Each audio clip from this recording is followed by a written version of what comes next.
Halo Sobat Corong ID. Kurang lebih, sekitar 1 tahun yang lalu, Amerika Serikat melalui US Trade Representative mengeluarkan kebijakan untuk menghapus 25 negara berkembang yang tersebar dari benua Asia, Eropa, Amerika dan Afrika dalam daftar penerima fasilitas tarif bea masuk.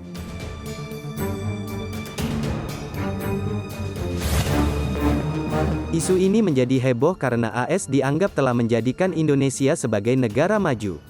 Akhirnya ya bos, Indonesia terbebas dari kutukan sebagai negara berkembang, kutukan yang akhirnya dilepas setelah Amerika Serikat mencoret Indonesia dari daftar perdagangan negara berkembang pada bulan Februari tahun 2020 lalu.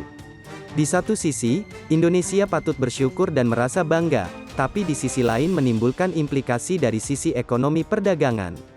Maka dari itu bos, perlu sekali kita telusuri secara mendalam, sebenarnya apa maksud AS menjadikan Indonesia sebagai negara maju? Lantas jika begini, melihat situasi sekarang, entah soal militer atau ekonomi, rasa-rasanya Amerika justru seolah tak ingin jika Indonesia atau negara manapun menjadi lebih maju dari dirinya? Nah, kita kupas satu persatu ya bos. Sahabat sekalian, seperti yang kita ketahui bersama, bila negara dikategorikan sebagai negara berkembang, maka negara-negara tersebut akan mendapatkan perlakuan istimewa. Bahkan, banyak negara yang berpura-pura menjadi negara berkembang dengan tujuan licik, ya apalagi kalau bukan mendapatkan perlakuan istimewa, dalam sejumlah kesepakatan dagang di Organisasi Perdagangan Dunia. Nah, artinya, jika Indonesia telah dianggap sebagai negara maju, maka otomatis Indonesia tidak berhak lagi menerima program Generalized System of Preferences atau GSP dari Amerika. GSP maksudnya apa sih Min? Nah, jadi GSP ini merupakan program pemerintah AS, yang bertujuan untuk mendorong pembangunan ekonomi negara-negara berkembang, yang akan mendapatkan fasilitas keringanan tarif bea masuk. Dengan demikian, produk mereka bisa bersaing di pasar Amerika.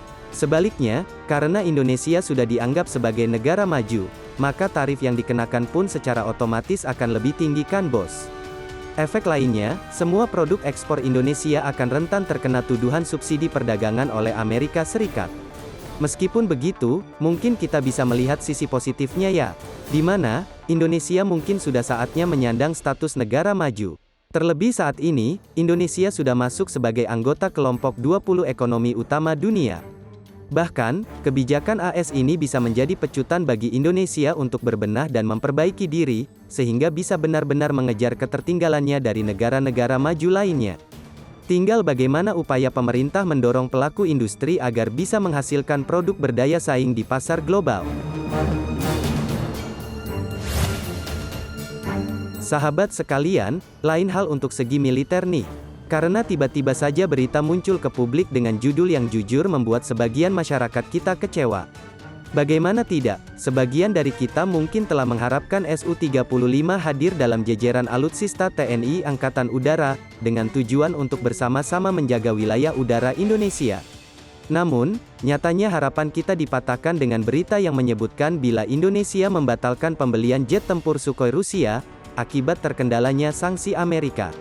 Memang benar, sudah lama kita menunggu berita bahagia dari Su-35 ini, tapi nyatanya hanya diberi harapan-harapan palsu karena bayang-bayang Kaatsa yang siap menerkam Indonesia.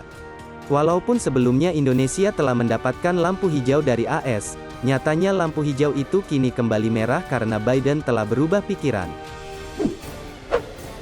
Seperti yang dirinci dalam Defense Analysis, kontrak pengadaan itu, yang awalnya dievaluasi pada tahun 2012, kemudian diperpanjang 3 tahun kemudian, pada Maret tahun 2015, ketika para pemimpin Angkatan Udara Indonesia, memutuskan untuk menggantikan pesawat tempur AS yang sudah usang. Negosiasi yang berlarut-larut antara Jakarta dan Moskow, yang berlangsung pada tahun-tahun berikutnya, hingga penandatanganan kontrak senilai $1,14 miliar ditandatangani pada Februari tahun 2018.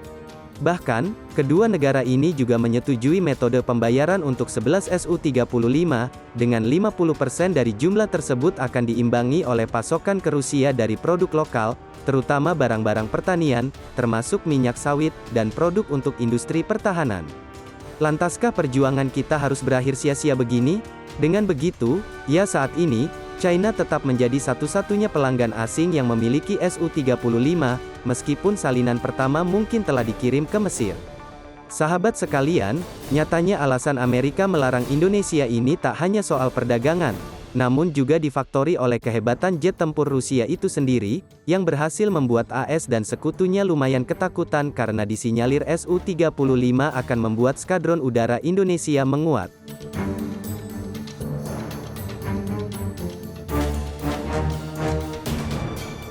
Dari sini mungkin bisa kita lihat, gimana Amerika menekan negara yang ingin memperbaiki negaranya termasuk soal militernya, namun justru malah dipersulit dengan sanksi-sanksinya, atau mungkin, Amerika takut kalah saing ya? Nah, coba deh tulis komentar kalian di bawah, dan sekian dulu dari admin, terima kasih.